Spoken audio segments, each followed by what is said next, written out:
to say the least.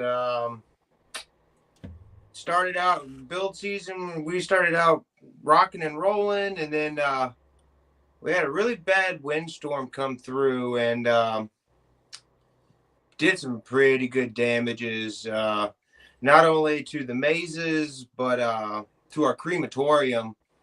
Luckily, we had a good enough crew that came together, good enough team. We all just pitched in every which way possible and got all the walls put back together, all the flats put back together, all the seams back together just in time for opening night. And when we opened up, it was like it never even happened. It was the most amazingest feeling in the world, you know, to go from pure chaos to putting on one of the best haunts there is in the state of Maine. We've been ranked number one haunt for about 2, maybe 3 years now. I haven't heard any results yet from this past season, but the last 2 we've been number one. So if anybody from Maine watches your show and sees us, we has been to the haunt, we gladly appreciate it. Or even anywhere, if you've been, let us know if you've been from Ohio or it's Florida, Oklahoma, anywhere. We'd love to know. That just lets us feel great about ourselves, saying, hey, we get out there, even though we're in this little small state and we're out in the middle of nowhere. It's just a great feeling to see people that can come together from chaos and make a show happen. So that's absolutely a wonderful thing to hear, because I as a haunt owner, I know when Mother Nature wants to teach you a lesson, she hits you pretty hard, and you always rely on those people to come out of the woodwork and say, hey, I'm going to come out here.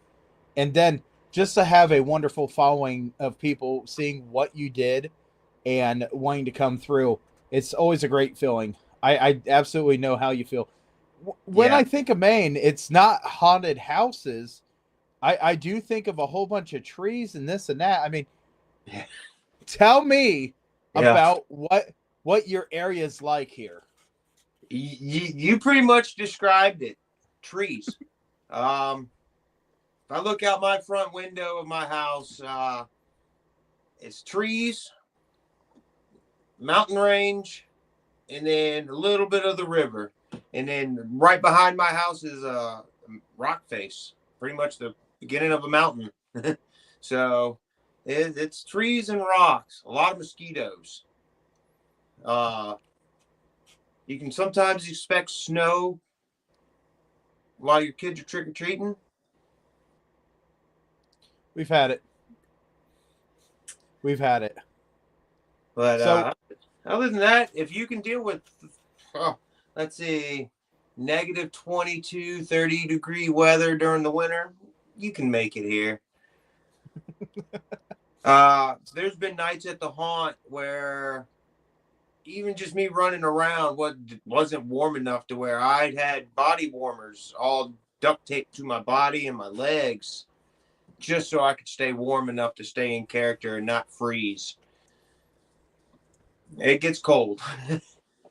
I had wondered if you had to wear long johns to be a haunter up there. Yes, that's a big thing that my partners and myself, we promote dramatically is, hey, you're going to be out because we're an all outdoor haunt, and we make sure that they know, hey, look, wear warm clothing underneath. You need body warmers, hand warmers, toe warmers. We got you. We don't want our haunters to get sick at all. Right. So we typically, once we call for all of our roll calls and everything, we start telling them, hey, look, start taking your vitamin C's and drink your OJ and get yourself ready, because it's going to be a lot, especially with you screaming and hollering. It takes a toll on you, especially outside. I don't know if y'all are an outdoor haunt, but us as outdoor haunters, And there's some nights you leave out of there and you can't talk just because it's a mixture of screaming and it's been so cold. So Oh yeah, absolutely. I know that feeling all too well. In fact, there was one night, it was towards the end of the season, that we looked around and we could see snow coming down, and all the monsters were like really, really ripping it hard to go after the next group, after next group. And at the end of the night, we actually were pouring out our fire buckets, mm. and sure enough, there was ice forming in them. Oh, I can imagine so. Oh, that's got to be crazy. I didn't think it honestly got that cold down in Ohio because I'm not originally from Maine. I'm originally from Virginia. So, Oh, that's a major difference there. yes, very, very big difference. So, I've only lived here in Maine for about 5 years now. So, and I've, with Fright Fest now, I've worked with them since day one, which now has been 4 years. I took over as co-owner 2 years ago.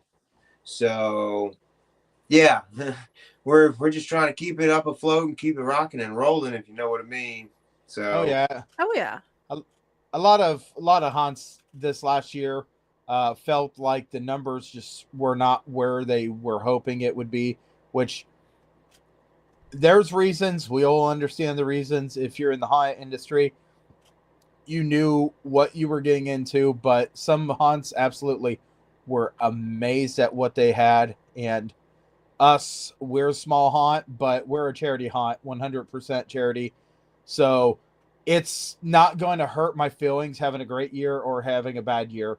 right, It just hurts the donations that we can give out. right. For Friday, you got a twinkle in your eye there. You have multiple haunts under your one roof. What's it like to have the different ones all together?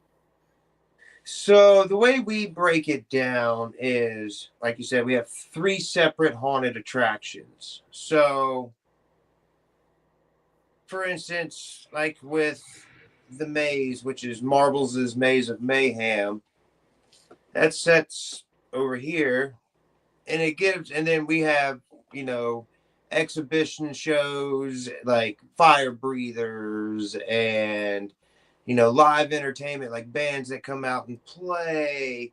We have like carnival games for the kids and vendors and food, just something for a little bit of everybody to do. So it's not too overwhelming with the haunt sense because there are those people that do bring children.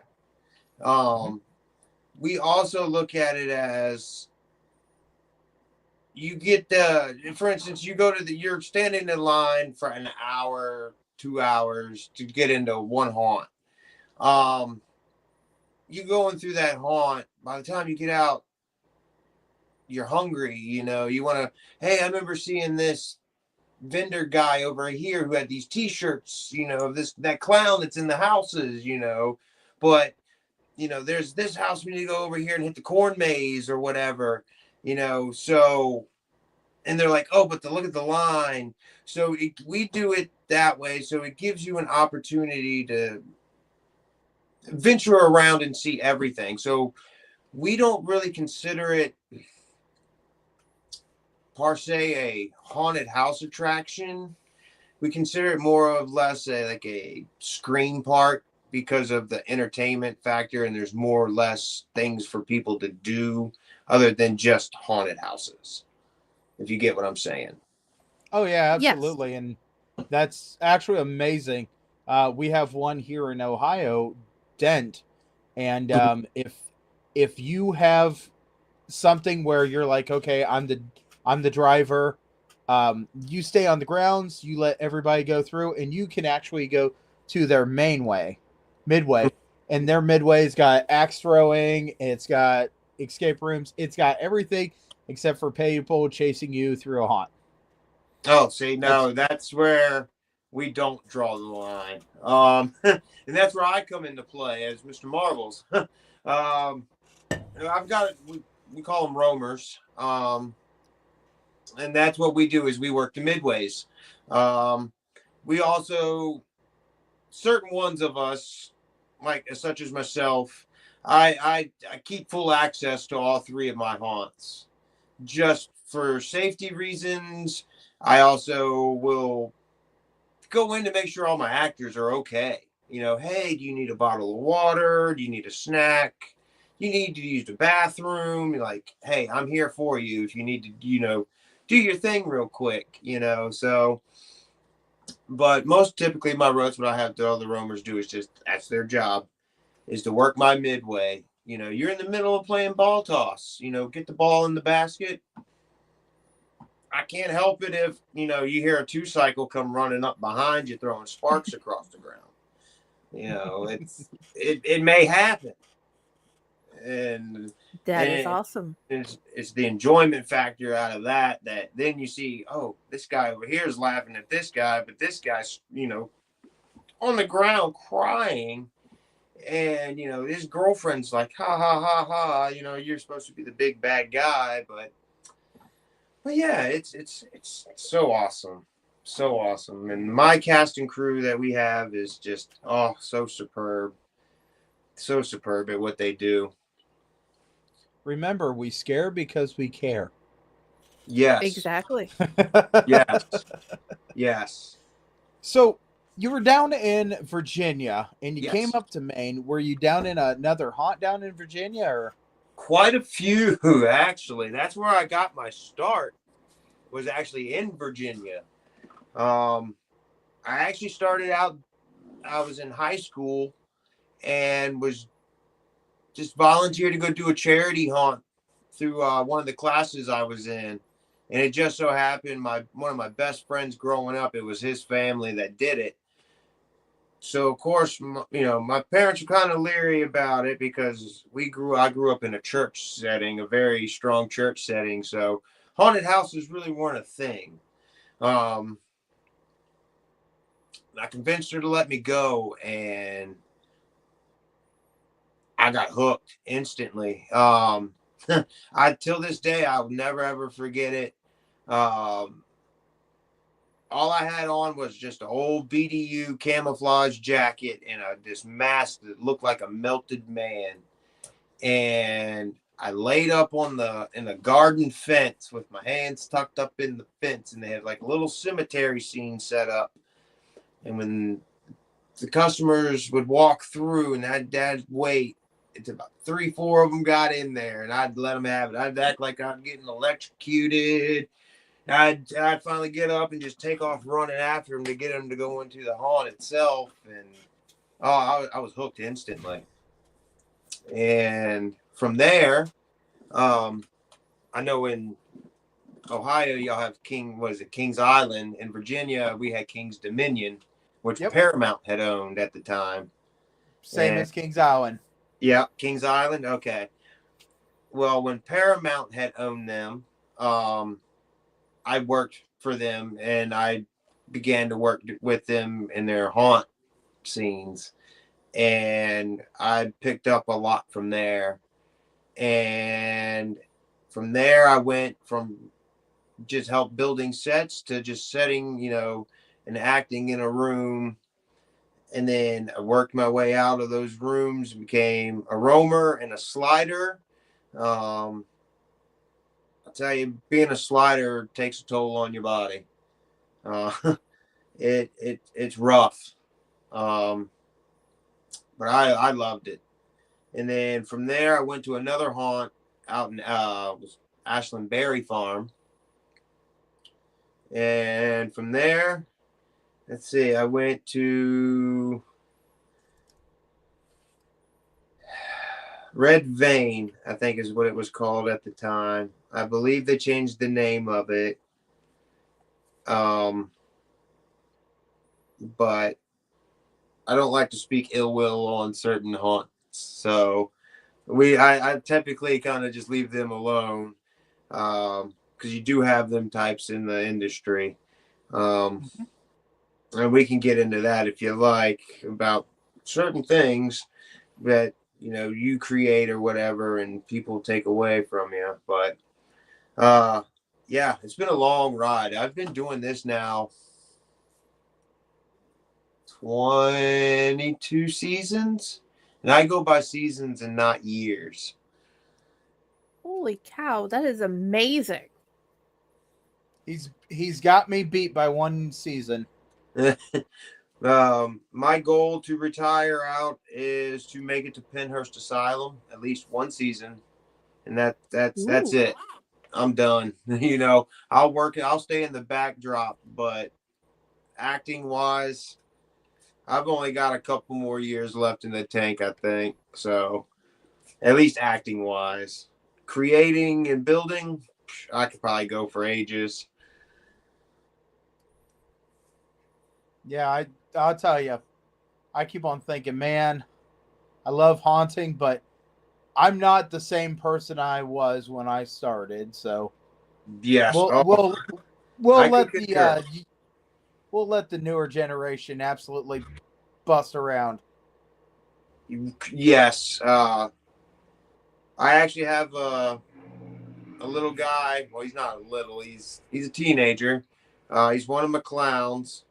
Uh, he's actually the clown in the. I don't know if I sent you the video or the picture of the little clown with chainsaw in the stroller. Yes, we got that picture.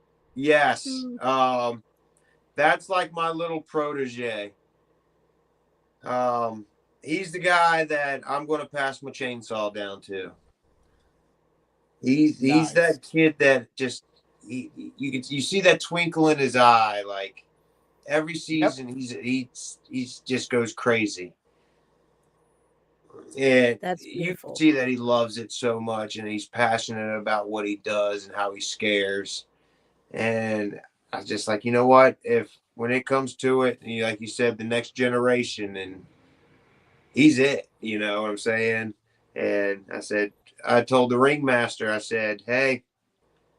So when that gas tank runs out on that 2 cycle, I said he's going to be the one to refill it and keep it going. And I'm sticking to it because that little man, that's my go-to guy. Yeah, I've absolutely had to train people, and when I've had to train them, it's like, yeah, I hope that you come back every single year, because as much as I love running my stuff, man, I am just tied up way too much with stuff, and my body just, I'm older. It lets Mhm. me know. There's there's an alarm that goes off. Yes, that it is, and it's just like you funny you say that because my partner's I told him I was like, hey, I think I got one more year left in the tank for sliding, and they both looked at me and they're like, "Will, you don't got it in your tank no more, buddy. It's done. It's over with." I'm like, "Oh, I got this," and then I went and looked at the knee pads and everything, and online, and my knees instantly were just like, "Yeah, no, Will, Don't do don't it. make that mistake." You're Nope. you're you need to stay freestanding and running, and that's you're okay with. So One of the things I want to point out to anyone that watches this episode now, tomorrow, next week, or anything, it is absolutely crucial that you absolutely make sure you listen to your body. If your body says, hey, I think I need to back off, then you need to back off. yeah, I am a person that did not listen to the warning, and I actually had to go on some steroids after chasing somebody so hard that I ripped my muscle in my leg.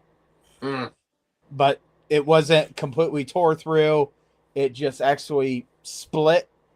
So they actually could, without surgery, it re-healed itself and this and that. Thank God. But absolutely listen to your body. If your body says, hey, we need to back off, you need to back off, because the next day I said, oh, I'm good. And I wasn't good. And I should have never went after that last group. And when I mm, did, I was in agonizing pain. But yeah, and don't be afraid to say, hey, I need to stop. mm-hmm. Yeah, most definitely. If you start feeling it tightening up, or you feel like you're out of breath, yeah, just give it up for a little bit. Just cool down. If you got Yeah, to, get some water in you.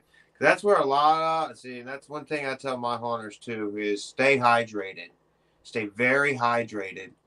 I said yes, you may need to run to the bathroom, but stay hydrated. And it's because of reasons, muscle tensions and things like that. If you don't keep your muscles hydrated, they're going to lock up. And yes, absolutely. I've learned that the hard way. I've taken many a diggers in my day, as they call them up here in Maine. What was it? 3 seasons ago, I was chasing a group of people, and it didn't have the right kind of footing on or shoes on. I had my Red Wing work boots on, and should have had my Chuck Taylors on, but it was raining. And I took across the midway, which is asphalt, and yeah, with a chainsaw in my hand, yeah, let's just say I started Peter Griffin it. Ah, Oh, it was oh, not fun. no, no. I'll tell you. For years, I've seen people use the less side of common sense, Hmm. and it causes a lot of injuries. And that's the one thing. When you use this as your stress reliever, you use this as whatever, you know, you want to take care of yourself. That way, you have the opportunity to come back out the next night or the next season because Right. you have to take care of yourself. Sure, most definitely. Most definitely. Friday, Friday, you got a little twinkle, or is that the microphone lighting up? I don't know. Both. You have went from being a haunter to owning or managing your haunt. I What co-own. you co-own? Okay, you co-own and you go through and you check on everybody and help manage everything. What has been the major difference in going from just haunter to co-owner and doing all the new responsibilities from co-owning? Oh. I could answer this. Complaints. Oh, it's a lot more to it. I mean, like all the way down to packing as well as unpacking your haunt. Yep. At the end of our season, when we tear down, we have a giant storage unit that you pretty much can almost pretty much fit a whole semi truck in, and then we've got two smaller units. Um, the bigger unit we use for all of our flats. The more expensive animatronics, decorations, our front facades.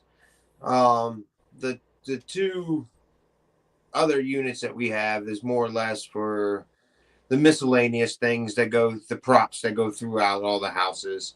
But um, I wish we would have done this a couple years back. We just started to because of this situation. They call it the 100-year flood, and a couple years back we had that happen, and we ended up losing a lot through our haunt because of the flooding, and we didn't have it inventoried. So we didn't, once everything settled and we went through everything, we're like, hey, where's this? Oh, well, we don't have it on a piece of paper. I don't know. Oh, well, I guess it's gone.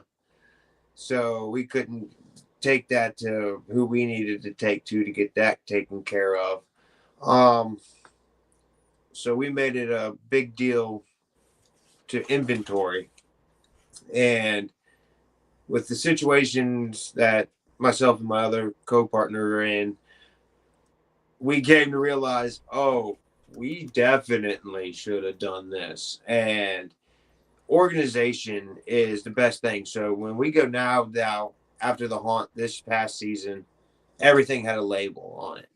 Hey, this is Granny Grimm's curtain rods slash curtains slash part of her rocking chair. So everything has a home. So, and then we take that and then we inventory it into our system. So when we put it into our storage lockers now, we don't even have to worry about it. We could just be like, okay, bin number 4 is what we're looking for. And you can walk over to the wall and pull bin 4 out, and boom, there's everything you're looking for. And it just, it makes it so much easier, at least for me, because when it comes to the more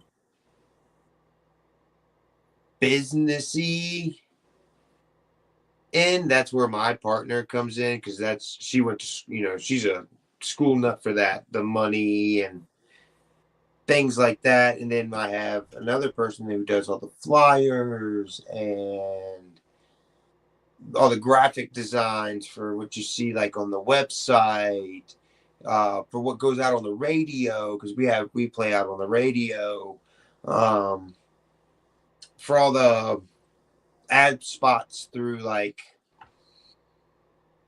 Facebook, TikTok, things like that.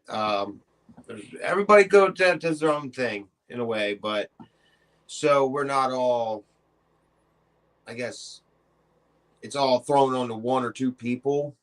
We separate it out just so you don't have any confusion, and then you come together and go, hey, X, X, and X is what we've got.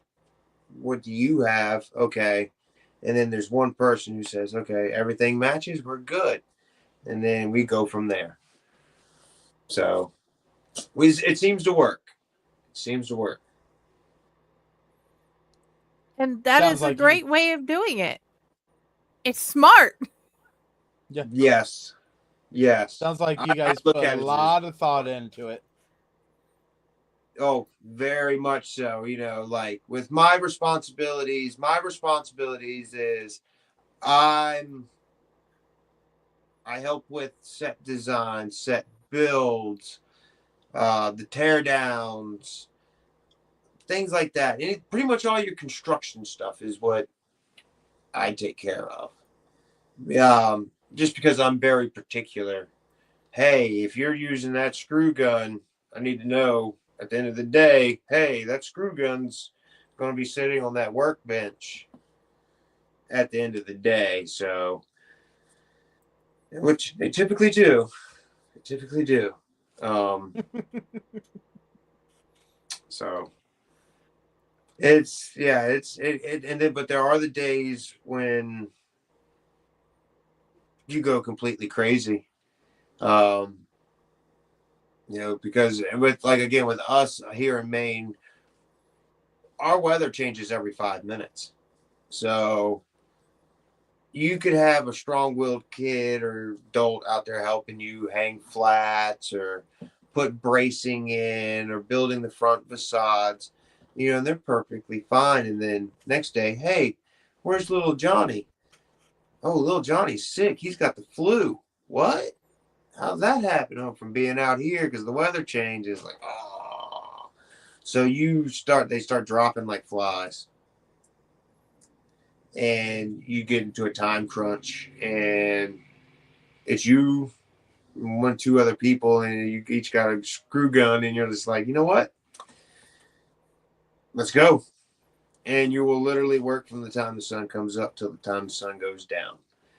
And by the end of the, it's too dark, and we're out there with floodlights on, and it's like, it's too cold. It's too cold. And then you get done, and you're just like, this is really all we got done. And, you feel like you're unaccomplished. But once it's all said and done and it's opening night and everything's in order, you're just like, how'd this happen?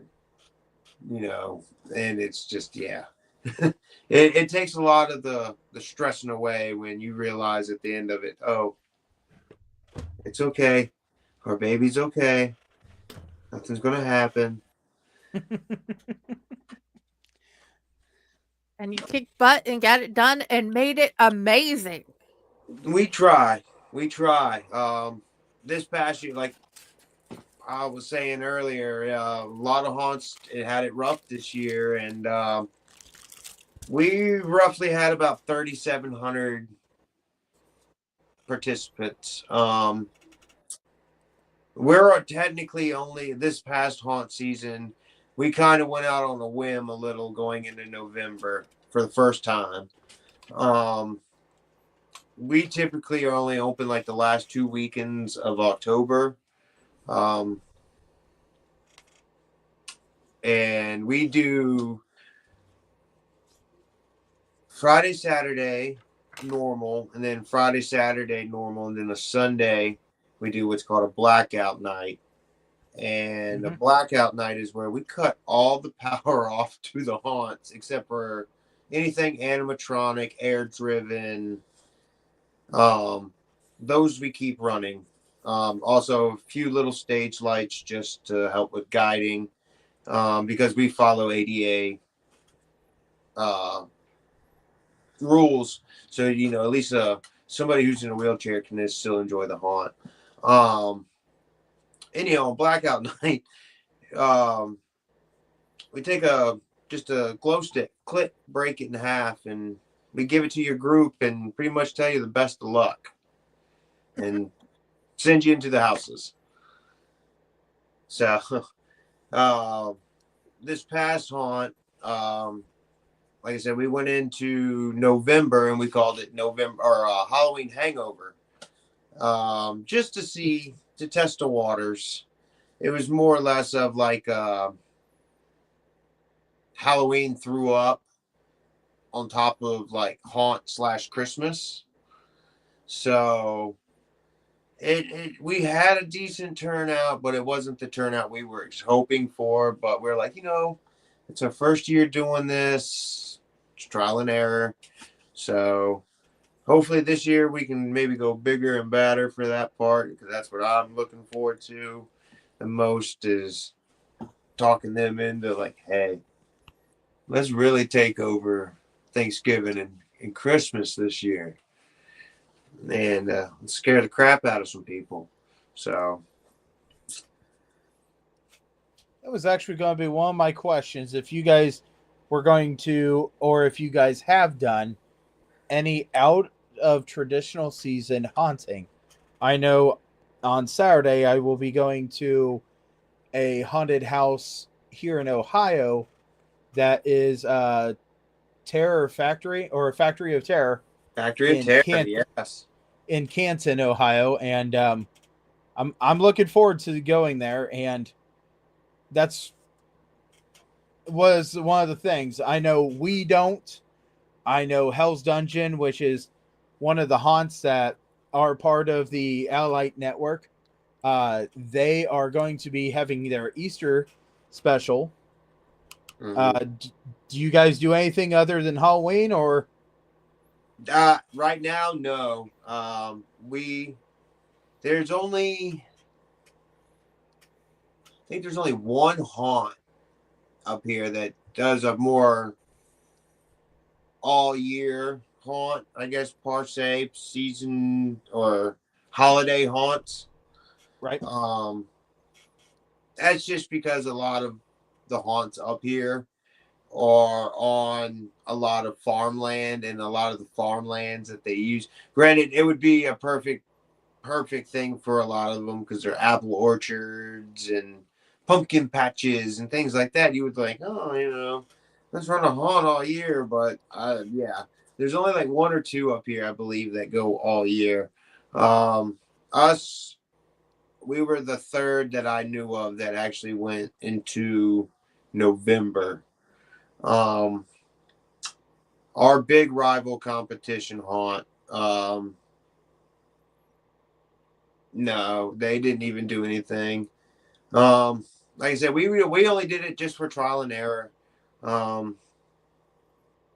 did go check out the other haunt though. The ringmaster and I did, and it was for Christmas. And oh wow, wow, yeah, they did a phenomenal job. I can't remember the name of it because it was as weird as this sounds, it was inside of a mall. No, we've got That's one of not those weird. too. Oh, see, Hell's okay. Dungeon is in under the mall.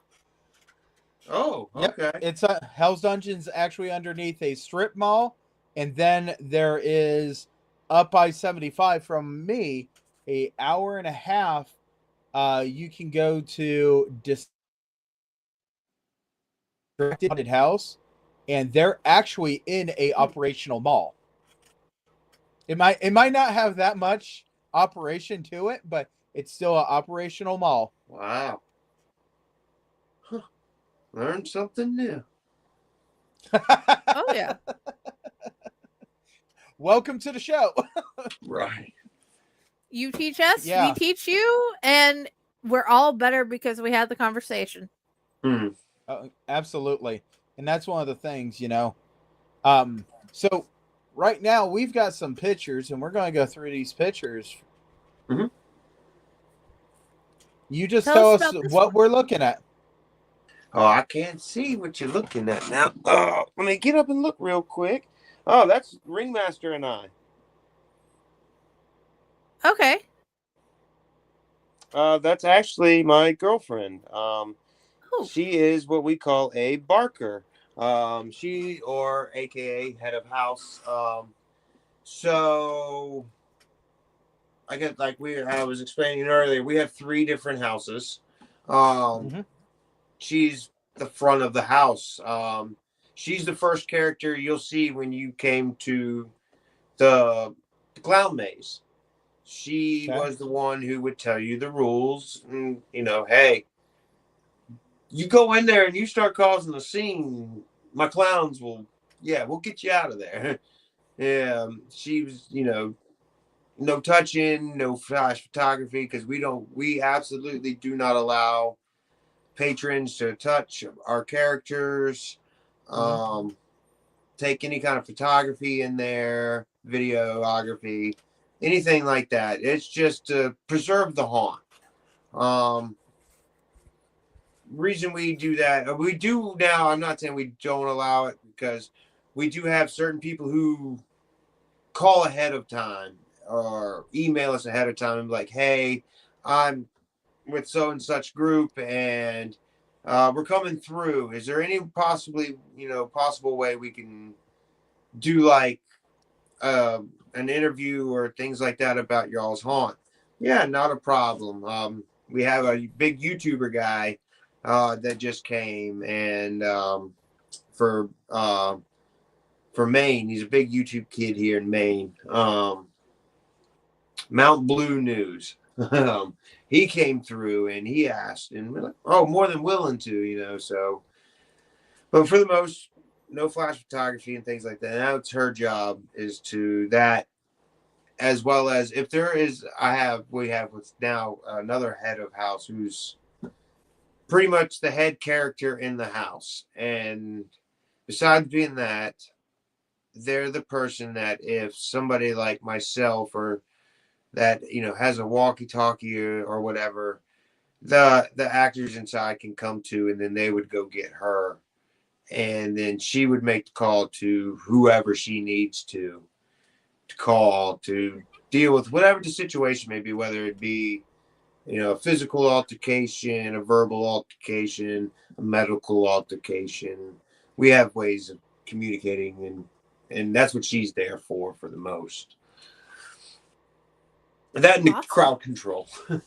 She makes sure that the people just don't go barging through the house. That is awesome. Yes.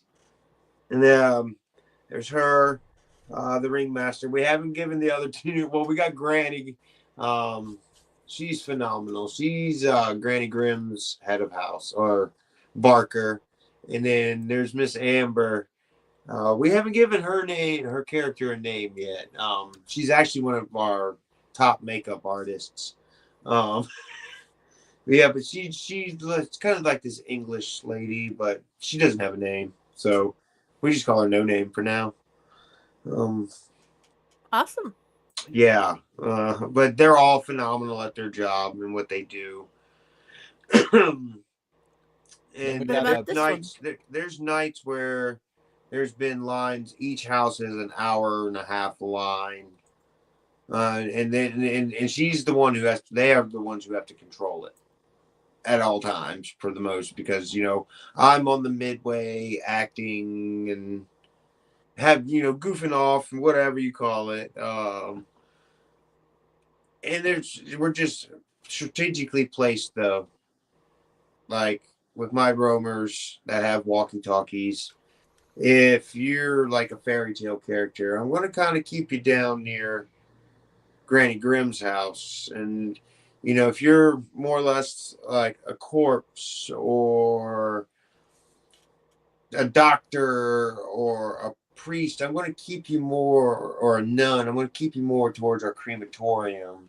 And then, of course, your clowns down near the clown house. And we do that just for safety precautions.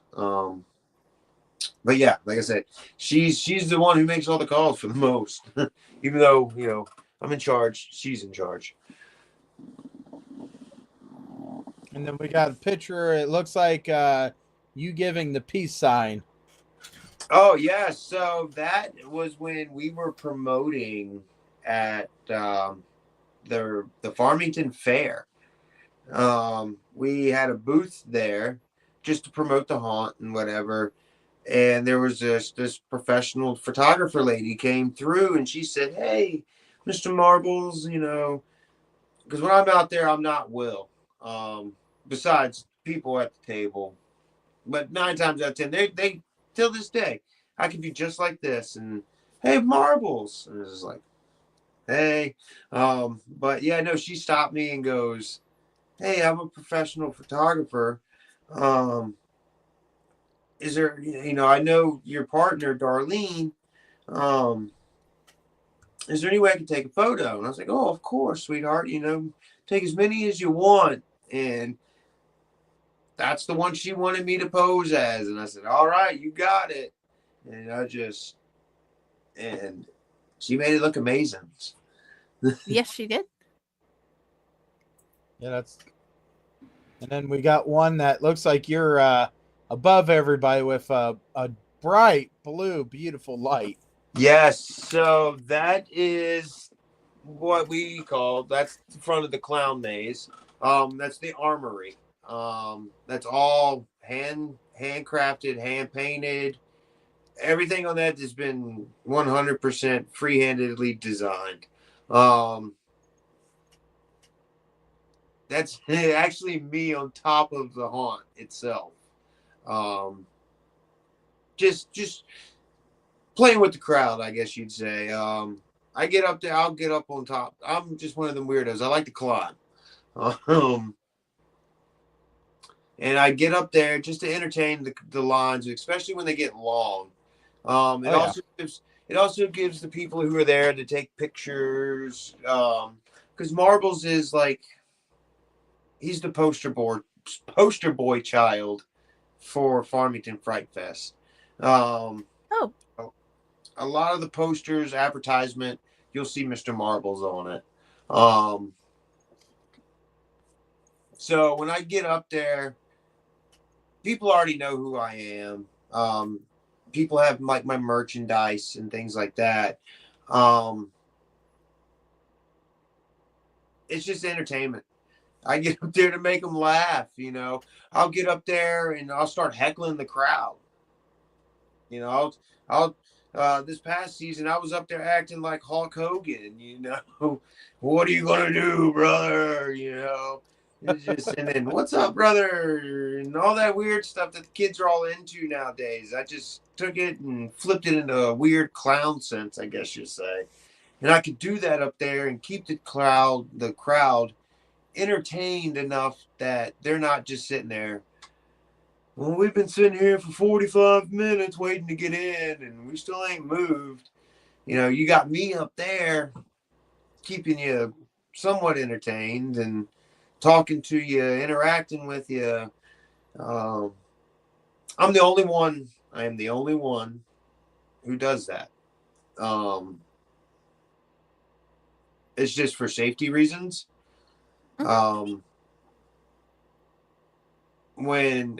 If you're, the way that is actually built, I got a catwalk on the back side of that flat. Now there's it's actually 4 flats that made it to look like 2. So behind it, I have my A-frames that are holding that whole flat into place. So, and then behind that, I have my catwalk, and I have it raised up enough to where I can walk across it, so it looks with that light, the way it sits, the way I walk across it, it looks like I'm walking across that awning for the armory, but I'm not. And I can still grab onto it and manipulate it and shake it and beat on it and get the crowd going and keep them entertained. That's, yeah, that one was a good night. That one was the night we had, I think it was 1,100 people there. Wow. Epic. And yeah, we're only open from 7 to 10. Wow. We typically will push everybody, last person through. If you paid us to be scared, we will stay there until the last person leaves to scare the ever living poop out of you. Right. We got... there. There's been one night I didn't leave out of the parking lot until 1:30. Yeah. Jeez. Yeah. I remember those nights, just not my haunt, but yeah. at previous haunts, I remember those nights. Yeah. Now we've got a picture of you and two people. Oh yeah, fans. That's some of the fans, some of my big time fans. As weird as it sounds, I never ever thought that Mr. Marbles the clown would take off as well as he did. Versus a lot of some of the clowns that I have portrayed in the past. And a reason why I don't have photos is because, like I said, other haunts and situations take things for granted and take things from people. But yeah, no, I honestly didn't think Mr. Marbles would take off the way that he did. And so many people throughout the years now, hey, can I have photos? Hey, Mr. Marbles, will you sign this? Like, I've been asked to sign a baby's head. Like, what? Okay, yeah. I've signed some stuff before, but at no point have I ever come close to, here, sign my child. Yeah, that one threw me for a loop. Bet you won't do it. I didn't do it. No, I couldn't. I looked at the mom and I said, I'm sorry, I can't do that to your child. I was like, I'll sign their onesie, but I can't sign their head. And that also, again, kind of with the whole no photos during the haunt thing. Me personally, if I'm out strolling around, roaming around, as we call it, I encourage it. I encourage you to take photos. I encourage you to take photos of anything and everything outside of that house. I want you to blow it up all over social media. Hey, look at these 12-foot, skeletons, or here's Farmington Fright Fest with all of anything, everything. It helps us in the long run. Me, like I said, I encourage people to take photos with me and my other Roman characters. For a little while we had a guy, he's getting ready to have a baby, so he's kind of been in a rough situation too. But he went by the grave digger, and he just carried around. He looked like a dude that just looked like kind of like Beetlejuice in a way, but just kind of just dead. But he was a grave digger. He dug out, and it was funny is everybody called him the grave digger, but I called him the ditch digger. That was just what, because he called me grease paint, and that was just our little tit for tat, I guess you'd call it. And it'd be every so often we'd, brush shoulders against each other and turn around, and Next thing you know it, he's got his shovel and I got my chainsaw, and we're fighting one another right in the middle of the crowd, like a wrestling match. Right. And we just kept it going. So, and like I said, we encourage photos. And you take that and you're like, hey, look what these guys are doing out here. It's so awesome. Right. So So, the yes. next picture is it looks like you're like laying down. Let me see real quick. Let me see which one this is.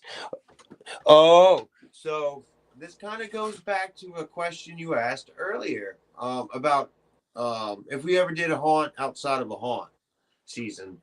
That photo was taken at an event called the Maine's Odd and Unusual Show.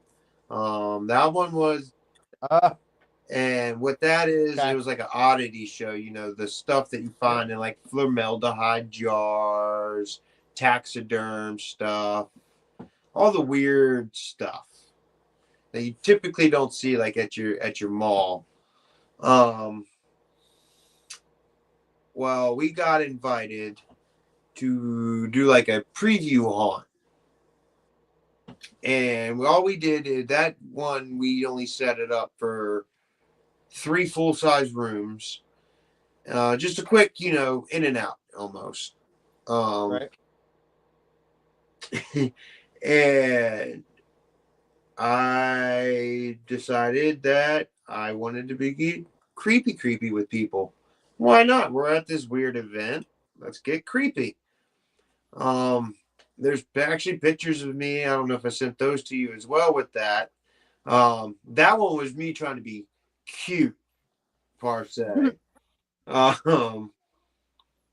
There's ones of me on top of the house.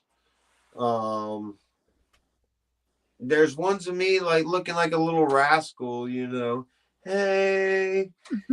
I just, like I said, it's creepy, but it's funny. And that's what I'm after, is I can be creepy, but be funny at the same time. So with my character, like me doing that, I probably was taunting a little like 13, 14-year-old kid, being like, hey, I'm cute enough. Come on. Let's scare the crap out of you. Come on. But. And the last one we got is you in a keep out restricted area. Oh, yes. So that's going inside of the armory. That's pretty much what the clown house was this year. And that picture was taken actually by that Mountain Blue News people from YouTube and TikTok. They actually took that picture, and it was when they were first coming into the haunt, and I was on that catwalk, and I don't know. They just had another just phenomenal shot of Mr. Marbles, I guess. Yeah, it's actually one of my favorite photos. That's actually probably going to end up on the wall with the rest of all my other photos and fan photos and fan art. Big collector, there's people who've made replica nutcrackers of Mr. Marbles, like the Christmas nutcrackers. I have one that looks just like Mr. Marbles the Clown. That's awesome. Drawings. I even have a Mr. Marbles spirit board, or Ouija board, however you like to say it. Yeah, I've just, like I said, killer fans, and it's been a great ride with it too. I can't say to anybody not to try it, because once you get that little bit of, as I call it, the bite. Once you get that bite, That's it. The ringmaster, take her for instance. I brought her out there just to help me build. And my partners and I, we were talking one afternoon and we're like, hey, the way we're building these now, we're going to have to do something different with how we're going to let people in. I was like, hey, why don't we throw her in front of the house? She, like, yeah, well, sounds like a good idea. Well, what do we do? Give her a ringmaster outfit. Let her have at it. And at first she was like, oh, I don't know. And then by the second weekend, she would not, I swear. And at first it was cute because I do it, but it got to the point that's all she talked about. Hey, we going? When are we leaving? When are we going? When are we going? When are we going? And, It's a bite. You're like, yep, you got the bite. So we're at the point I'm going to ask you, are you going to stay for the second half or are you going to cut out? I can stay for about another 20 minutes or so. Okay. Friday, do we want to do the commercial real quick and give us 3 minutes? And then after that, we'll go into the wonderful questions. Okay. Sounds like I a know plan. you've been waiting for. Yes. All right. So just give us 3 minutes. We got to run these commercials. Stay tuned, guys.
Greetings and shabebans. We are the Retro Reductopus Cephala Podcast, a long-form bi-weekly show that celebrates all the things that made growing up awesome. Well, that sounds good, but I don't know what all those words mean. I think what Parasite Steve's trying to say is that on Retro Redoctopus, we explore a range of retro goodness, from toys, video games, and movies, to cartoons, and even snacks and school lunches. Oh. And we do it all with a positive spin, a slew of killer guests, and some very adult language. And you know what else is cool? No. This crazy show is part of the Door King Podcast Network with new episodes every Tentacle Tuesday. What's that? And if waiting 2 weeks for a new episode gives you a sad, know that we drop bonus episodes all the time, like the off-format Crow's Nest and an interview series we call The Brig. You can listen to Retro Redoctopus on Apple Podcasts, Spotify, Stitcher, or any app that's cool enough to carry the only show that celebrates all the things that make growing up awesome.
Hey, look, we're back and we're getting people put back in place here.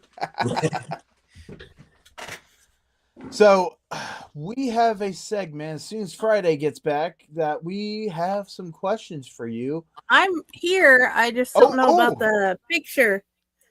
Other than this one. It was a TW picture. Oh, the TW picture. I will explain that here in a sec. We'll go ahead and do this segment here, and let me go ahead and do these questions, and I'll start working on the TW.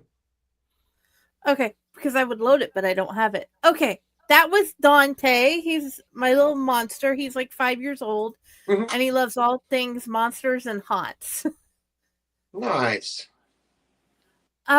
He saw that you had an axe and a chainsaw, but he wanted to know what your actual favorite weapon was. Oh, to be real honest, oh man, baseball bat. Ooh. As odd as it is, baseball bat. It's quiet and it's deadly. I agree. I so love my chainsaw. And honestly, the same chainsaw I started going with recently, you guys got it. Oh. Mine just says Rachel across the bar. Yeah, mine doesn't have a name. Well, she does have a name. Her name is Sawzy Q. But yeah, she's not tattooed with it yet. Okay. And then let's see. Oh, and then I do have the Uga 3000. Ooh. It's just a big Aruga horn air gun I made. But yeah, baseball bat, softball bat. Good choice. What's your favorite toy? My favorite toy. Oh, that Mr. Marbles keeps on him. Well, it could be a toy that Mr. Marbles has at home in his bed or on a shelf that he plays with at any point. It's his yo-yo. Yo-yo? His yo-yo. He likes his Duncan yo-yos. Okay. Loving Mr. Marbles. That is awesome.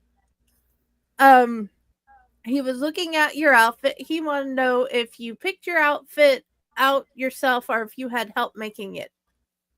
I actually made that myself on a whim. When a lot of people don't know, but when Mr. Marbles was created, Mr. Marbles was only created to be a Halloween night trick-or-treat clown.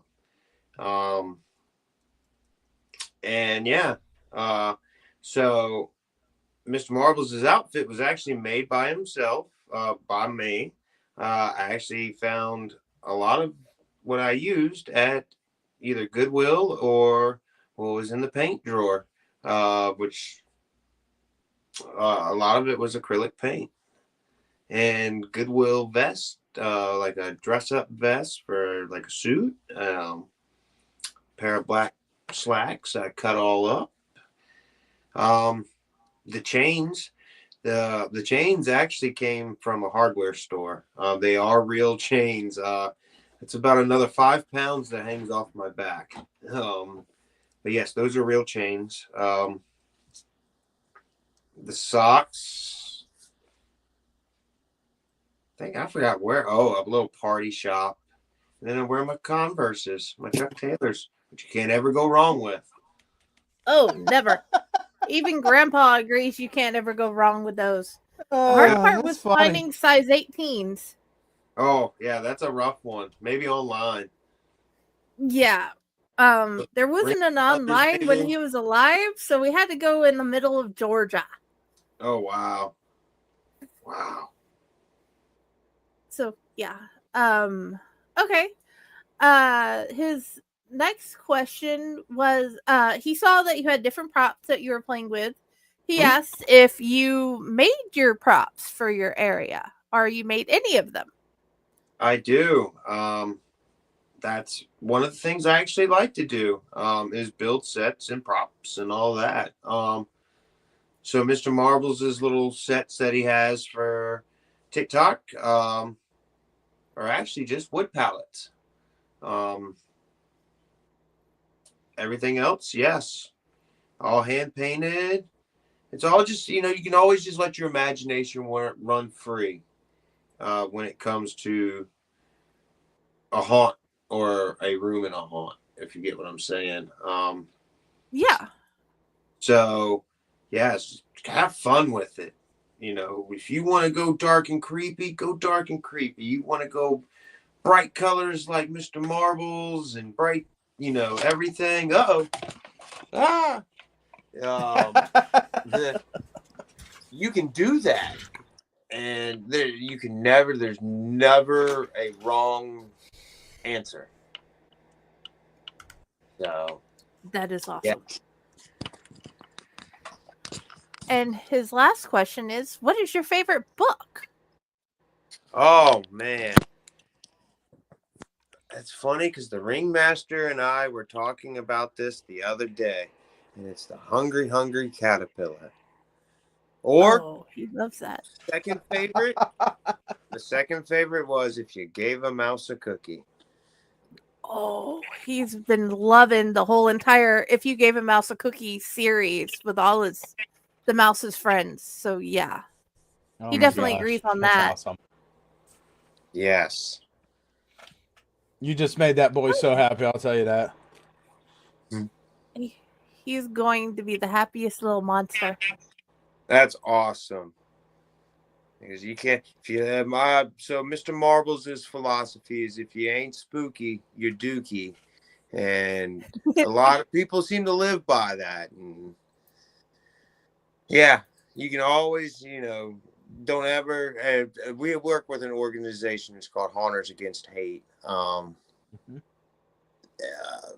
We don't, that's one thing we don't stand for, is just, you can't say no to somebody's creativity. No. At all. There's never a wrong answer in the haunt world. There's always, what's the wording? There's always a way to figure out to unwrong what you think is wrong. Yes. So if you go into a room to paint or decorate and you're like, I don't know, don't think that. Just go with what you got. There's never anything wrong, because you know what? You can always add to it or take away. Well, that is I awesome. will tell you that's some very strong words, and thank you for those words. Yes, of course. Can't wait to share it with all three of my monsters. But yeah, I got a question for you. Yes, sir. If people want to get a hold of you, how do they get a hold of you? As in Mr. Marbles or as in Will? As in anything that you want people to get a hold of you. If it's Mr. Marbles, or if it's a lot of stuff that I do is through Mr. Marbles' account. He's on TikTok, Mr. Marbles the Clown. He's on Instagram. Lemonade. And then you can follow us all through Farmington Fright Fest, Emmy Fright Fest. There's like I said, website. We have TikTok, Instagram, all that. No Twitter. Well, we don't do the Twitter thing, or X or whatever they call it now. Well, it's absolutely been a wonderful pleasure having you on the show. It's been an honor and pleasure as well. Thank you for having me. Any updates that you guys have, please feel free to email us. Yes, and get a hold of us. That way, we want to see what you guys keep on doing. I know a lot of haunts have been trying new things because it just seems like if we don't evolve, we're going to fossilize very quickly. Very quickly. And speaking on that, Fright Fest will be at the East Coast Haunters Convention in Pennsylvania at the end of April. So we'll be there. That's awesome. Yeah. So if you're watching this and you see me, feel free to stop by, say hello. I've got questions. Feel free to ask. Me, Darlene, and Jess, we're all open books when it comes to this. We've been doing this for far, far too long. And like you said, we want to keep it going. And absolutely. And going to these conventions and seeing the newer things, it's kind of a culture shock for me, just because I'm old school, just the basic old, I'm used to the old ghost on the string, the old glow in the dark buckets from McDonald's, so like you said, times change and evolve, and now I'm getting into the animatronics and like, oh, these things actually can scare people, and it's only given off by air. What? There's electric animatronics, air animatronics, and there is actually one that is a hydraulic animatronic. And I've got to see a little information about that recently. Mm-hmm. And it's just something that's such a massive thing that you need. Hydraulics is incredible, but there's a lot of things at these shows. You got Transworld that we're going to be talking about here shortly, and then we have the East Coast, and then we have the Midwest Haunters Convention. Mm-hmm. And then on top of that, you also have Texas Haunters Convention, which that is another one that's kind of fairly new, but still they're showing up a lot and they're showing exactly why they're there. Yes. And I know there's some folks that as well as I do that'll definitely be to the one in Texas. So. Yep, I would love to go to Texas. It's just not going to be this year. I want to go to the East Coast. It's just not going to be this year. This year I chose to go to Transworld, and it's going to be the only one I go to.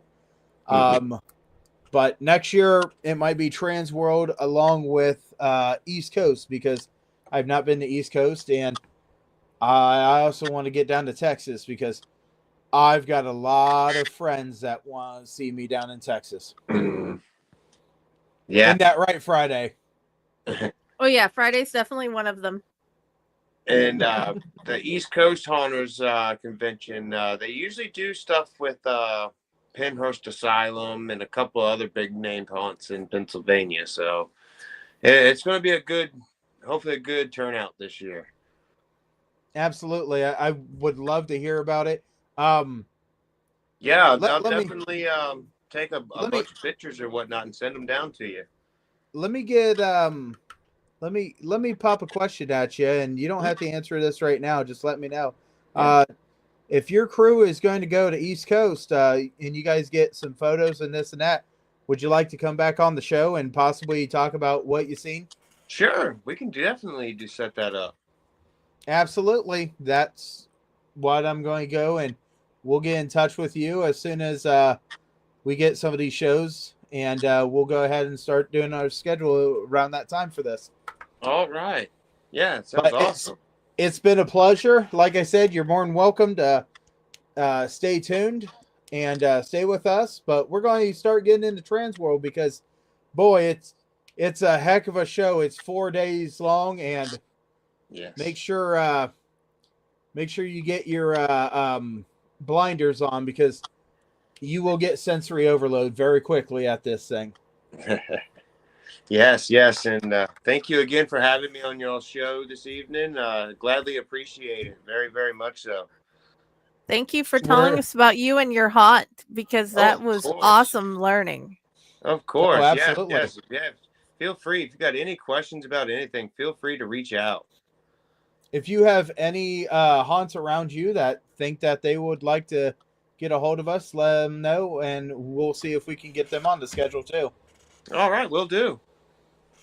So, right now, if you want to take off, we say goodbye to you, but we're going to start talking about Transworld. Y'all have a good evening. Stay spooky. Oh, absolutely. You too. So we are going to get into Transworld now, and oh my gosh, I'm excited about this because this was my first time going to Transworld, and this year we were absolutely also talking to a lot of people, but this year was 20 years of Froggy Fog, which is awesome. Okay. And when you got a cake like that, you know it's got to be awesome, right? Well, the cake, it actually has 20 on it, but could it be better? Yeah, they were bringing out cupcakes. Oh, wow. Every day they had different cupcakes. I had to watch my sugar, so me and cupcakes did not get along. But yeah, they were giving out cupcakes. If you go to a thing and you see Froggy Fog, usually they have different things for you guys to get out. There's Froggy Fog cups, but they absolutely were showing off some of the best machinery on the market. And Froggy Fog absolutely, it's got anything from bubbles with fog in it to massive fog machines, small fog machines. They have their own line of Froggy Fog, and they also have I want to say that they have they do. They have cold low laying fog, and in one of these videos you'll actually get to see the dark room. I don't know if we'll show that today or when, but the dark room actually had 3 types of fog. One just shot straight up and it looked like a volcano erupting. One was more of a fill up the area fog, and one was a fog that came out of a cauldron and bubbled over and went straight down. Awesome. So this right here, not the best quality picture, but this is Ethan, and Ethan's got our card. Ethan has moved from one haunt to another recently. He's actually one of the people that actually makes some of the stuff for his haunt. And as soon as we can get him on the schedule, I would love to have that. I'm also supposed to go to Pennsylvania to go see Ethan. Boy, he's one person on TikTok I was glued to, but to be able to meet him in person was an absolute treat. And but he's absolutely a great friend to have now. Awesome. So this is Sinister Signs, and Sinister Signs is from Ohio. And I'll tell you, the two that own this absolutely are some of the nicest people. They can make signs. You had plenty of signs to pick from. They do light up signs. They do a whole bunch of different types of signs.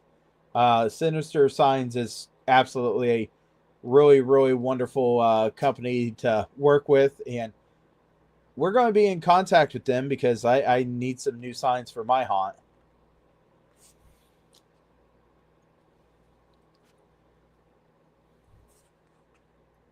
And this is a picture of the Transworld signs that are outside of this this convention hall. So Transworld actually has 3 shows in one. You pay for the ticket of one, and you get into all 3 of them. Sadly, some people didn't know that when they were purchasing the tickets. And if you came for one, you got into them all. and which is good for vendors. But there is a Christmas show that is there. There is a show that's for like your escape rooms, and then you had the Halloween show. And this is just some of the props that people were selling. When you go to this show is designed absolutely for the people that own the haunts, the big haunts, the middle-sized haunts, and then when you have smaller haunts and you look at the price tag, you're just like, boy, that is absolutely... I understand this industry is a very expensive industry. Mm-hmm. So you're going to get shell-shocked on the designs. You're going to get shell-shocked on how people are creating stuff. This was actually in the back of the pumpkin carving machine. This is zombified witches from the new movie. What was that? Oz? Wicked. Wicked. Yes. Yep. They actually made these and they actually zombified them. And I will tell you right now, they looked awesome. And I'm sorry, I was shell-shocked on so many things that I did not take great pictures to save my tushy this time. No, we need to work on focus. Well, I was also doing it off of my phone instead of off of a actual camera. It would have been a lot better with my camera. But once again, didn't know exactly what I was getting into. How the focus works on your phone a little bit later.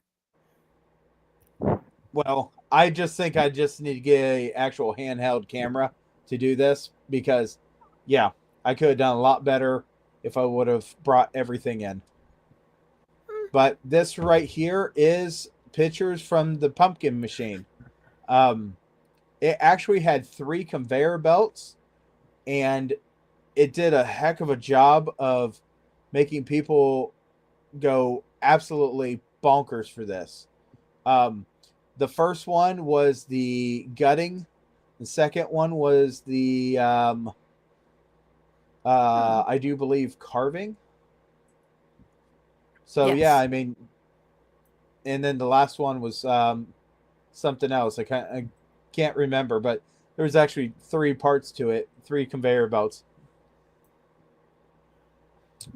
So, there are so many names to so many different people here. It's just amazing. And whenever you're going and you're saying, oh, okay, I think I know how this gets done. There are props that you can buy. There are pieces that make props you can buy. There's companies that build them. Recently, they opened the floor up to younger children. They used to have it where younger children were not allowed to be on the floor. And recently, they opened that up. This is part of the Fright Plot and Props.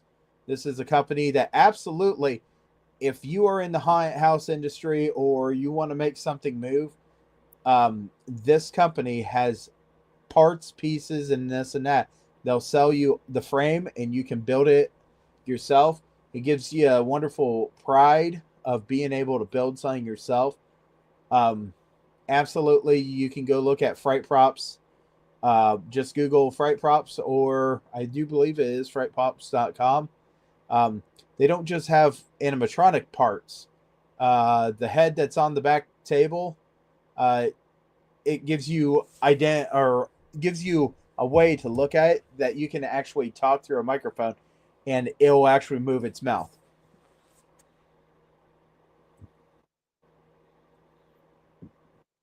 So, this is one of the haunted houses around our area here in Ohio. This is USS Nightmare.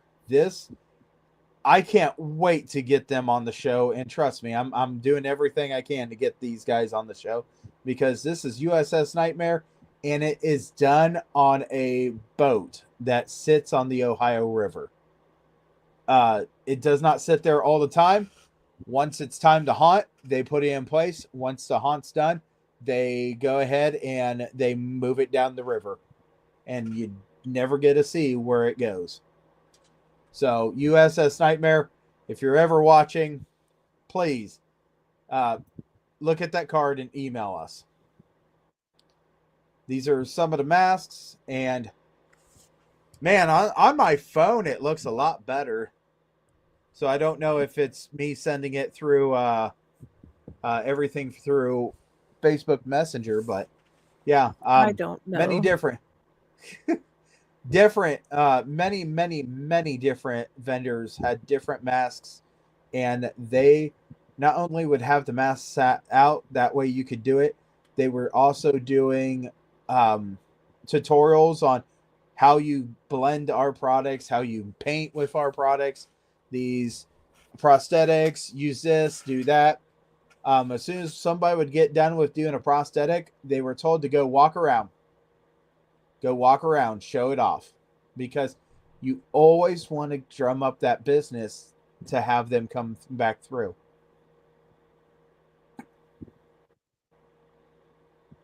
This is part of the Christmas show.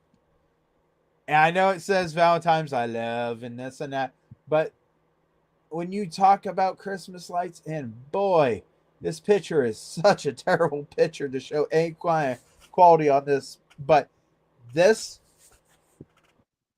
was killing me with the ADHD. It seriously was absolutely murdering me. I could not get through this area because lights, blinking, flashing, everything.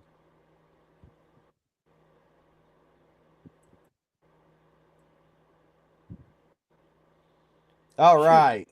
Okay, good. I didn't skip one. All right. So this is like I was talking about. This is one of the people that was actually painting people up. That way they could go through and they can really show off their skills. This is actually by Wicked Effects. Some of the parts here are from Wicked Effects. The downfall of doing these is when you have a business booth and you're doing it out of the business booth and you're using spray paint, like paint that goes and gets sprayed onto someone, airbrushing, it will go different places and you might not want it to. So, but this really was a wonderful job. It turned out very wonderful at the end.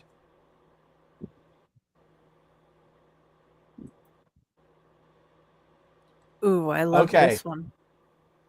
So this is a costume company that they absolutely do their costumes, and they have some of their actors walking around and talking to you about these costumes.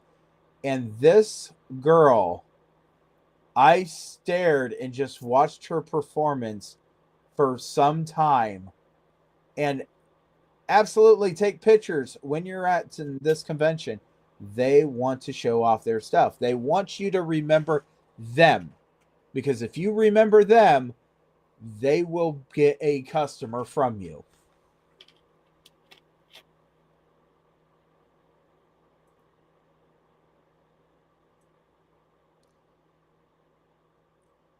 So this is just another one that, you know, hey, here's bits, here's pieces. We have little trays, we have this and that. It is all over. This is actually the one side of the picture that we were showing earlier with the one teacher with a pencil in her head. That is her in the back. Yes, it is. We found creepy creator.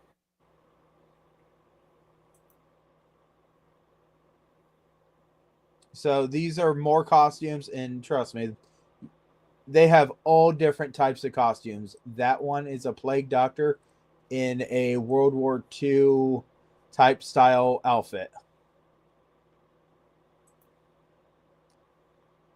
And you go from being terrified and creepy to, hey, look, I can actually put that outside.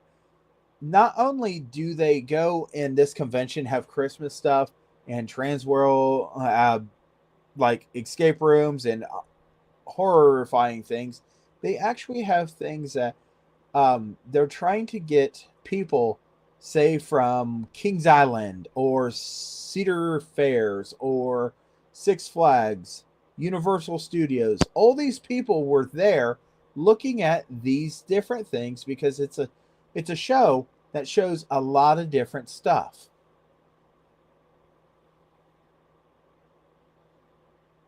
We all have seen, and if you haven't, where have you been? We've all seen the pumpkins lighting up and telling stories in Christmas and this and that, just decorating houses. These are those. They have them on display. They were doing music events and this and that. You get to sit there and you get to watch them. Once again, ADHD is not good in this section. Here's some more pictures of fright pop pictures. They absolutely bits, pieces, parts, cylinders, air systems, boo boxes. If you know what I'm talking about, fright props is something you probably have heard of.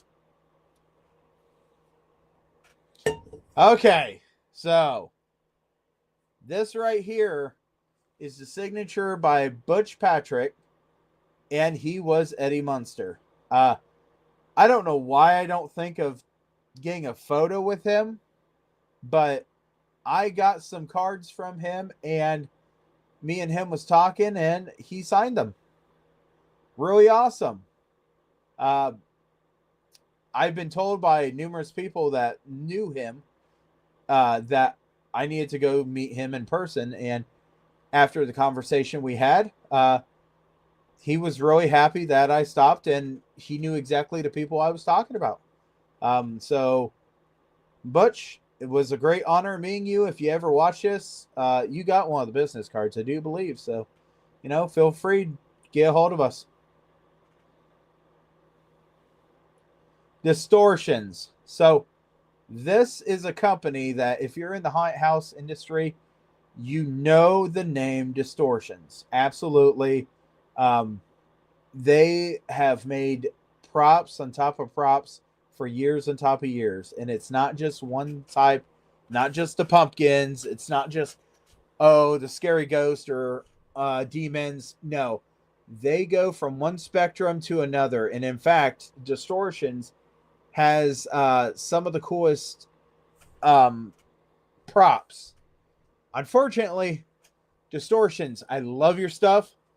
I can't have it at my haunt.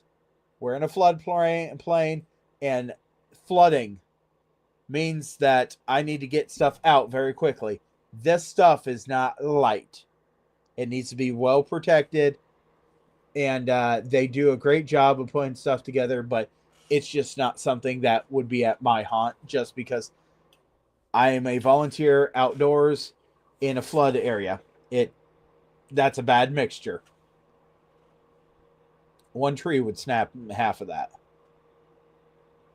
So, Woods of Terror is going to be on in 2 weeks because Erica is going to be on talking about Let's Scare Cancer and Woods of Terror. This is some of the stuff from Woods of Terror. Woods of Terror is a haunted house down in North Carolina, and they actually make props. And some of their props that they make are wonderful headpieces. I could be totally wrong, but they might have been the ones that had a happy hippo. When I say happy, I mean the hippo looked like it could rush at you.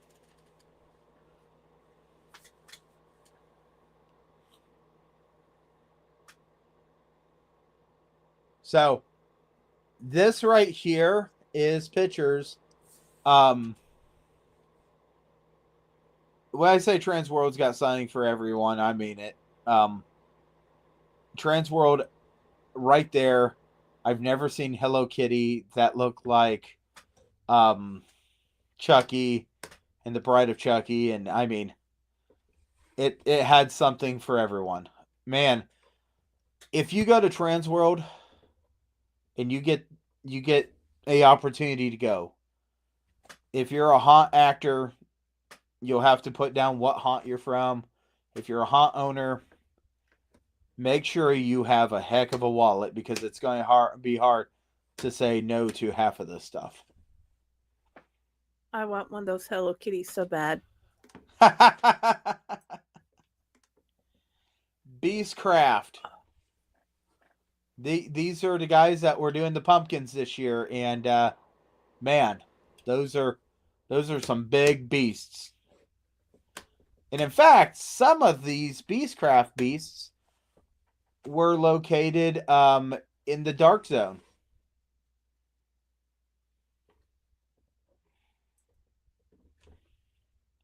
So this is one of the pictures of that girl jumping at people and this and that. There might be a couple of pictures of her that we go through. Unfortunately, I received them in a weird order, so my computer did this. And yeah.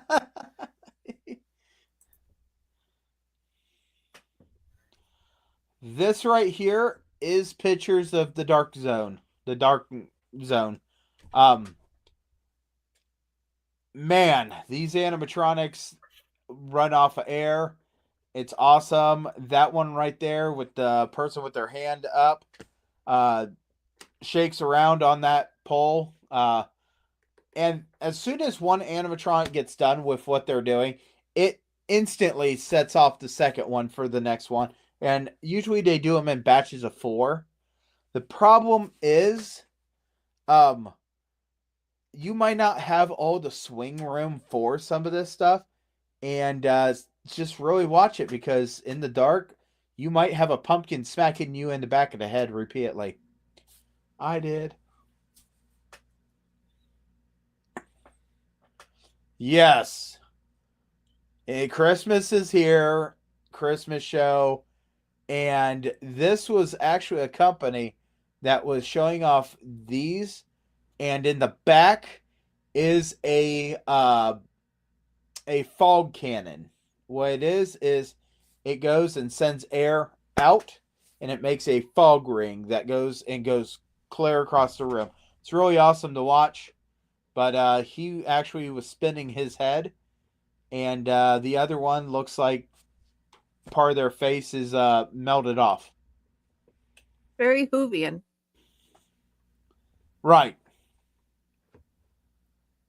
Okay, so this right here is another one of the carving, the gutting, and it was really awesome. I love this thing. I actually watched it for a while.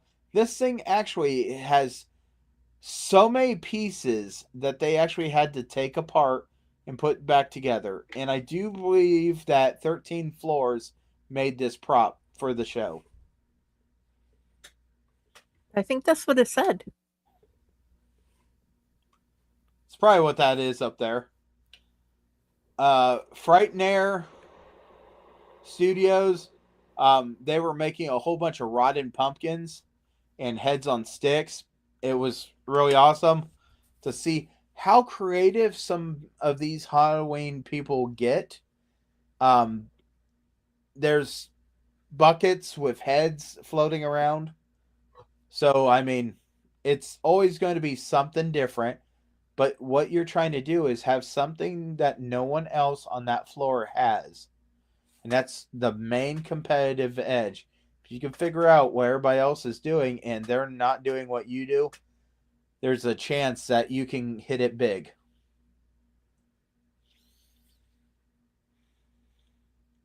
I'm not going to lie. Steamboat Willie has been released for anyone to mess with Steamboat Willie. And Steamboat Willie's got a movie coming out.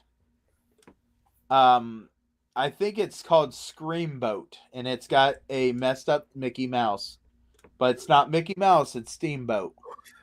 Yes. This right here is messing with their icons, and they are amazing. Just to see these wonderful icons being messed with. Because if you see this in your haunt, it will take you for a loop. And that's what people want to see. People want to see something different that they've not seen before.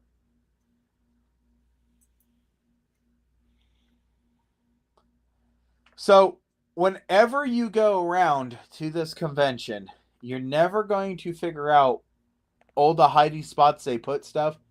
This was in a little, almost looks like an outhouse on one side. This company actually makes these boards, and they can make them for whatever. That monster just happened to be something they stuck in there. And on top of it, celebrating Froggy Fogg's birthday.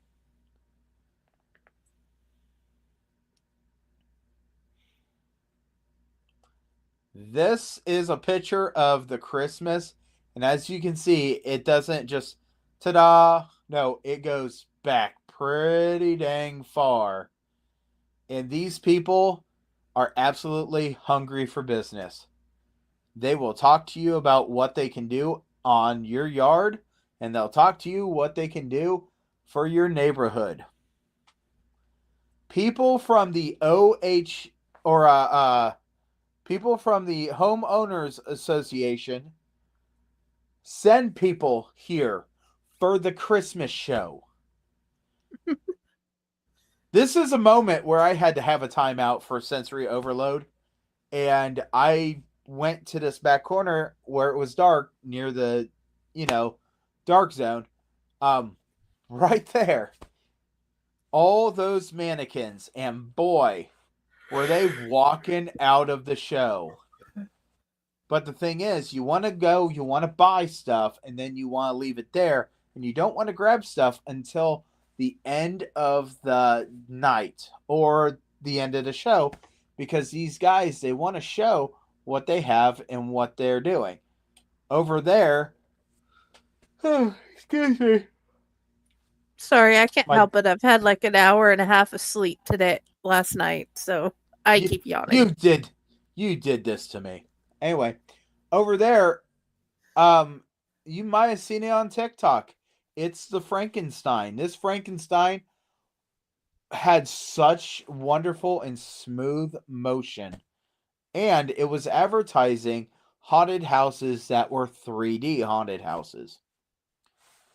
I don't know if they were virtual. The one person that I went to go talk to him about it had to make a little run to the bathroom, I guess. But yeah, absolutely. This thing was incredible. Every single thing, it blinked, it moved its head, it opened its mouth, and the skin on it just moved. Here's some more masks. I mean, every single place has their different type of masks. And it's just a wonderful, wonderful show to take a walk and look. And they want you to go in their booths. They want you to look at stuff, this and that. These are all skin tight masks, also known as claustrophobic masks. They go right onto your skin. And when you move your jaw back and forth, these masks move it back and forth too. We're talking about anywhere around $200 on up. Yes, Christmas. I can't tell ya. I took pictures of the Christmas, and somebody came flying out of their area, and they're like, "Hi, are you interested?" And I'm like, "No, sorry." I want pictures. So these are pictures of the Dark Zone. And I mean, these are the animatronics that move around and they swing their arms, they roar at you. One of my problems with animatronics. I'm sorry, if you can fix this for me, I'll be a happy camper. I want you to listen to me, okay? Animatronics are awesome, but if your mouth is moving back and forth, you've got air running it. That air goes and closes, and you hear that pss, pss, pss, pss. I should not hear that over the monster roaring. Rawr. I want that to be louder. Run your lines out of the cylinders and put them in a quiet box. If you don't know how to make a quiet box, get a hold of me. I'll tell you exactly how to make a quiet box. It is not that hard. This was one of the things that absolutely caught me over and over and over again. Cemetery open arches or entry arches. My bad. These guys make them. Absolutely. These guys, and they were at the show, and it's absolutely amazing because honestly, I mean, everybody likes a good arch. Well, this company actually will take what you want and they'll put the words in that arch for you. That way you don't have to play the menacing or the mystery game of is it all going to fit. These guys have a company for that. Great. I need to get a hold of them for a Gibson one. Hey, I think we already did this one, but it's clear. Hey, that's a better picture. It's clear. Yes. Now you can actually see some of the plates and the feet and the dolls and a lot more detail on this. And every single one of these guys have a lot of detail. Oh yeah, they do. They're epic.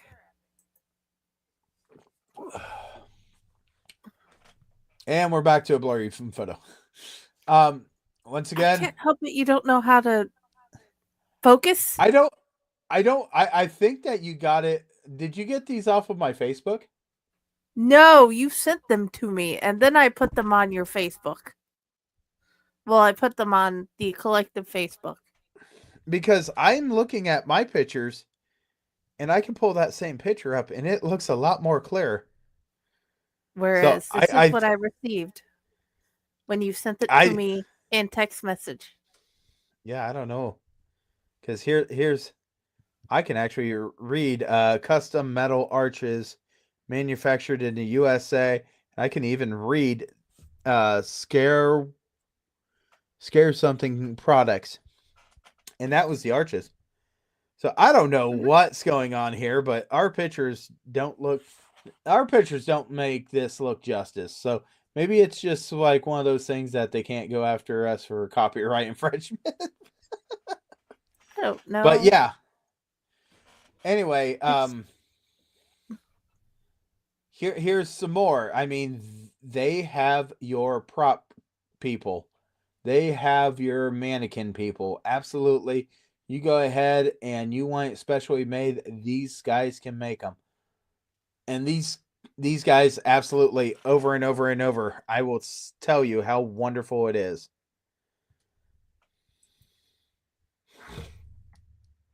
Here's some more. Different company. But they actually make different things. Every company should be able to make something different. And I think it's wonderful that you as a creator make yours and give it a totally different twist. So that's that Frankenstein and its escape room, haunted house, black light attractions. I can tell you, that's a heck of a monument there. And for it to be moving and this and that, it's amazing because just the sound quality of that thing. And I did not hear it, so it could be done with electric motors. Mm-hmm. Just so you know, those are caterpillars. The green things, they're caterpillars. We found the fairyland portion, and I want the mushroom. So,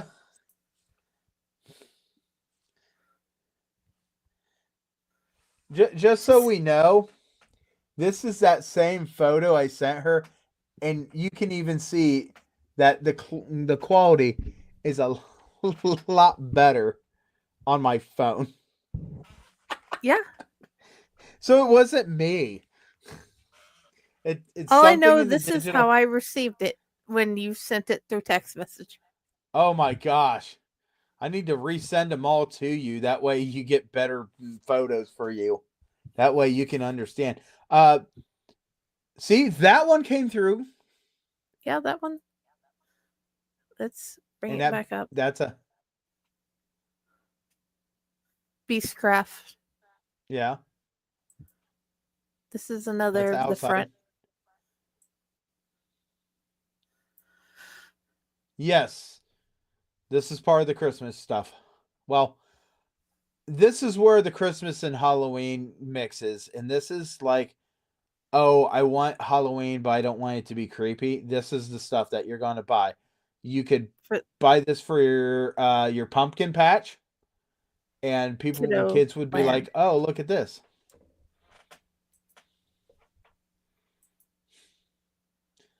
Hey, that's not a bad picture. So, we've had Mike Ross on here before, right? Yes. Okay, Mike Ross, Gravedigger. That is one of his actors. Okay, she plays Alicia, and she's actually got Sinister Sydney shirt on. But yeah, we had to get a picture together because we've been waiting to see each other in person.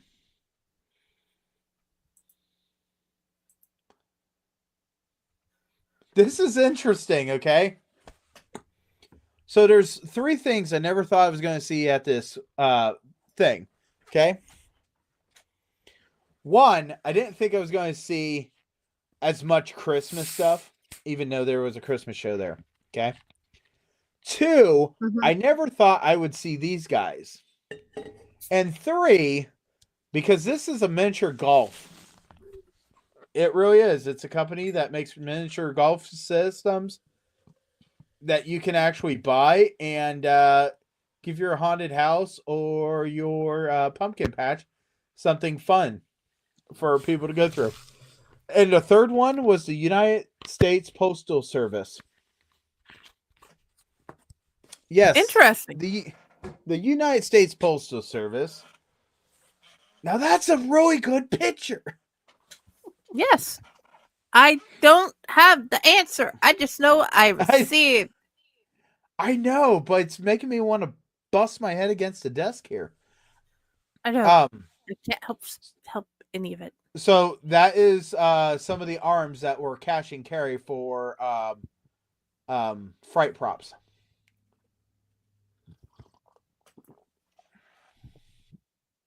This right here, more mannequins, and they are clowns. You put these in your clown area. Okay. Did we lose our arrow? Nope, there it goes. No. I bet you can guess where that's at. It seems so Christmassy. Yeah. I felt really weird taking a whole bunch of Christmas photos. I think that's everything.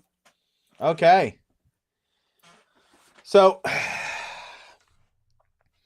if I send you something over Messenger, I'm going to, that way we can go ahead and get this picture.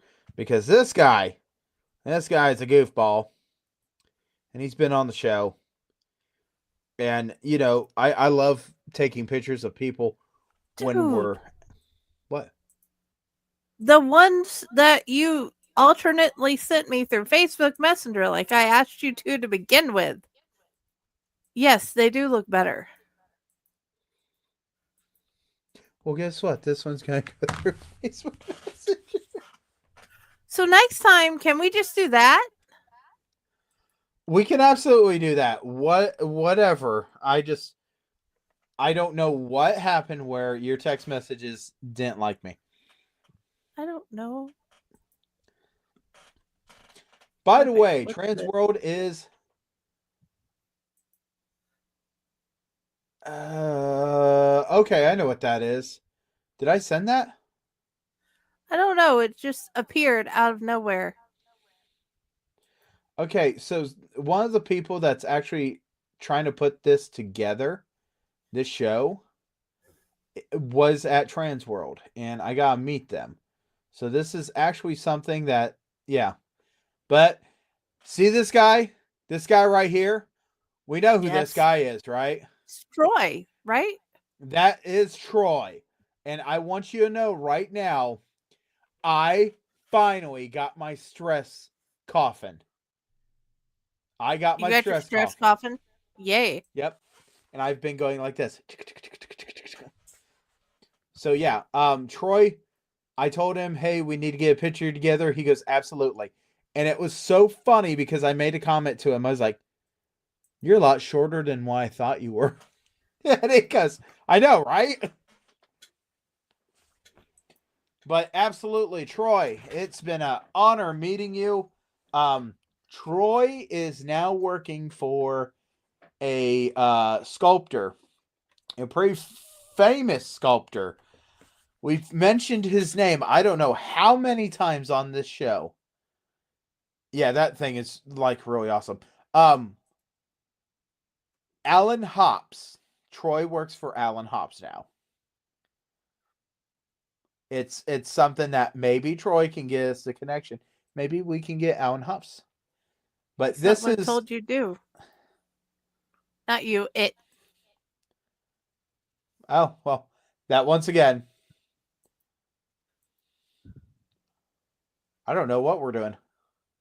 I don't know what we're doing. I'm having trouble with pictures and I need a nap. Well, I understand that you need a nap, but let me go and tell you that Transworld made the announcement. Let me see if I can pull it up real fast. Yes. Not only does Transworld,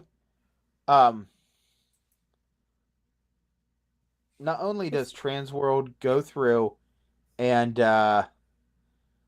do East Coast and Midwest and Legendary Tour, but Transworld actually also posted that they were already doing the dates for next year, which is kind of funny because when I went to go look at this, see if we could pull it off of Transworld Live and see if they posted the dates. I don't Yeah, me neither. don't Transworld. Oh, yep, here it is. Here it is. Transworld. Save the date. March 26th through the 29th of 2026. Here's the kicker. You will never fully understand that Transworld moves so much. That was the opening date they could get assigned for where they are. So Transworld is going back to St. Louis, Missouri, March 26th through 27th or through the 29th. It's a 4-day show, and that's next year. We are on March 12th. So you have over 365 days to figure out if you are going to attend next year's show. I already know that if you're a vendor, this is one of the shows that you really want to get into. So that is everything in a nutshell. And somehow, if you really, really, really want to look at these pictures, you could probably go on my Facebook page, Pile Hazard. I want you to know right now, it's my personal page, so I will post whatever I want. No judging. Yes. I don't judge yours, so don't judge mine. Anyway, it is my personal page. There's only one Pile Hazard. The other one doesn't even look like me, and it's got a picture of that person and a cat. That one's a scammer. Absolutely, he's got a cat. Me being in the haunted house industry, I don't have a cat. I'm the outcast because most haunters have cats. So, no matter what, Friday. You have beautiful dogs. I do. And one is old, and she is a grumpy grandma dog. But I want to tell you thank you very much for coming with me on this adventure. We are officially into this show 1 year. I do believe, Oh right? wow. I think. We're if we didn't cross that mark, we're coming really close to crossing that mark. And I want you guys all know I appreciate everyone that's been on this show. Appreciate you guys for watching the show. And yeah, but like always, Friday, where can we find you? Me? I am that spirit that messes with your hair when you're sleeping. Otherwise, I'm on Facor. I'm on Allight Network. I'm on Friday with the Library of the in the Blue Box. I'm on Corpse Garden Chronicles and Jennifer Elliott, the author page. Nice, nice. Man, you have a list of a whole bunch of things. Friday, uh see if you can post that wonderful thing and let's see if we can advertise this wonderful thing that we got going on here. Which wonderful That thing. comes out in May, I do believe. Oh, okay. Hold on a second. I know. I I asked can too definitely much. do that. Give me a second. Well, I made a new thing and now I have to download it. oh, Where did it go? Well,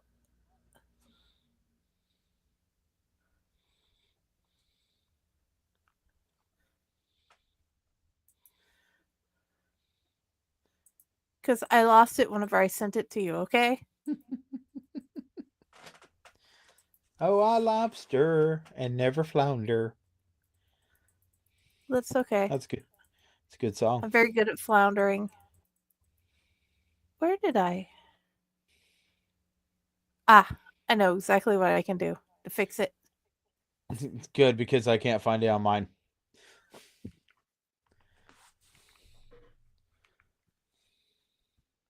I know, guys. Sorry. We did a thing. And we're doing it collectively together. Yeah. And Aw. there we go. That's the one picture we didn't show. A picture What? of Freddy Fazbear. There we go. So, next, I think on May 23rd, well, I know on May 23rd, in Adventures of Fantastic Tales, you'll find Ronald Gillespie Jr., you know, Ron, and my story, and a whole bunch of other amazing tales of gnomes and orcs and other creatures. In the realistic dreams, you'll find Gear's memory, and you'll find the search for the bewildered beast photos that Chaos had entered into the anthologies. And you get 2 amazing books full of amazing authors and artists and poets. And we are trying to prove to Pyle that his work is worth the reading. So yeah, It's I not. hope you guys go check it out and find all our amazing poems and our amazing stories and pictures. Yes, absolutely. And if you guys want to be part of the show, absolutely get a hold of us. Let us know information. We'll send you a couple of dates. You tell us out of those dates what sounds good to you, and then we'll officially confirm what date we will have you on the show. It's not hard to get on the show at all. We love everybody that's in the high-end community. And before I go, I have one question. Does anyone have a diary? And in your diary, does it have a little flap inside the cover? Because none of my books do. I'm just saying. I guess I'm asking for a friend. You know, maybe that one over there. I showed him how, I told him how in the back of my couple of my journals, there's a little pocket at the back of it that has pictures. And I confused him. Absolutely did. Also, what I'm going to say one more thing. Chainer's Yes. Field of Screams may have purchased stickers. This is the first time that we have ever offered stickers at our haunt. Oh, I bet you do. Stickers. I love Um, stickers. Stickers make me happy. We are also looking into arm patches. But I'm just going to tell you guys, this might be a limited offer or limited time for this upcoming season at Chainer's Field of Screams, just because I don't know how much I'm going to get some slack from that one. But they don't watch the show, so if they don't watch the show, they don't know that they're coming. So therefore, you still need to mail me a sticker. I can do that. But no matter what, you guys all have a great night. Friday, like always, thank you very much. And you're a you. wonderful co-host on this show. I couldn't do this show without you. My computer just hates me bad enough, and apparently my phone hates yours.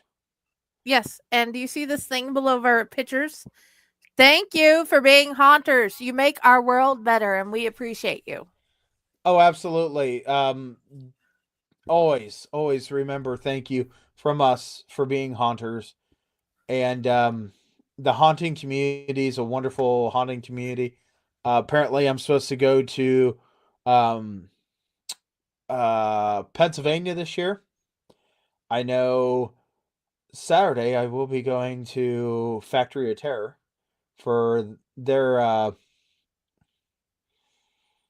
St. Patty's Day event. Hell's Dungeon will be doing a Easter event, and I know that Haunted Town Hall is going to be in June or July, whichever one has a I think it's June 13th and 14th. They are having a Friday the 13th event. So absolutely go see your local haunts. I don't care. Yes, it's summertime, it's springtime, it's wintertime. There's no time better than going and spending time at your local haunted houses and trying to show your family that, you know what, you're not the weird one in the family when you're part of the haunting community. No, my family's full of weird people. I'm still the weirdest. It's perfect. Oh, yeah. So, Jenny, you know what I'm going to say, right? Yes, I will pull the lever. Give me a second. My mouse is escaping. Smack it! Smack it! Okay.